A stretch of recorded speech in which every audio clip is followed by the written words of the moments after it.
The creation. In the beginning, when God created the heaven and the earth was formless, void, and darkness covered the face of the deep, while a wind from God swept over the face of the waters. Then God said, "Let there be light," and there was light. God saw the light, that it was good. He separated the light from the darkness.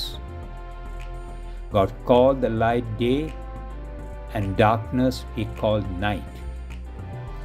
God created the light on the first day of creation.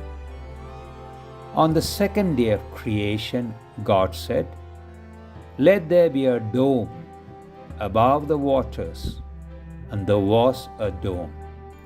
God called this dome sky. God created the sky on the second day of creation. On the third day, God said, "Let the waters under the sky be gathered together into one place, and let the dry land appear." God called the dry land earth, and He called the water seas. God saw that it was good. Then God said, "Let the earth put forth vegetation, plants yielding seed, and fruit trees of every kind on earth that bear fruit with seed in it." And it was so. God saw that it was good. God created the dry land, seas, plants, and trees on the third day of creation. On the fourth day of creation, God said, "Let there be lights in the dome of the sky." And the sun, the moon, and the stars appeared. God created them to give light to the earth and to mark day and night, seasons and years. God saw that it was good. God created the sun, moon, and stars on the fourth day of creation. On the fifth day, God said, "Let the waters bring forth swarms of living creatures, and let birds fly above the earth across the dome of the sky." This is how He made everything that swims in the water and all the birds. God saw that it was good, and He blessed them. God created the creatures that live in the sea and creatures that fly on the fifth day of creation.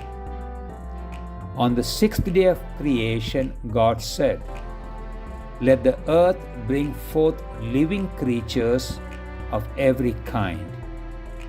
And it was so. Some were farm animals, some crawled on the ground, and some were wild. And God saw that it was good. Then God said, "Let us make humankind in our image, according to our likeness, and let them have dominion over upon the earth." So God took some soil, formed it into a man, and breathed life into him. This man's name was Adam. God planted a large garden where Adam could live, and put him there to care for it. In the midst of the garden, God planted two special trees, the tree of life and the tree of the knowledge of good and evil. God told Adam, that he could eat from any tree in the garden except from the tree of the knowledge of good and evil. If he ate from this tree, he would die.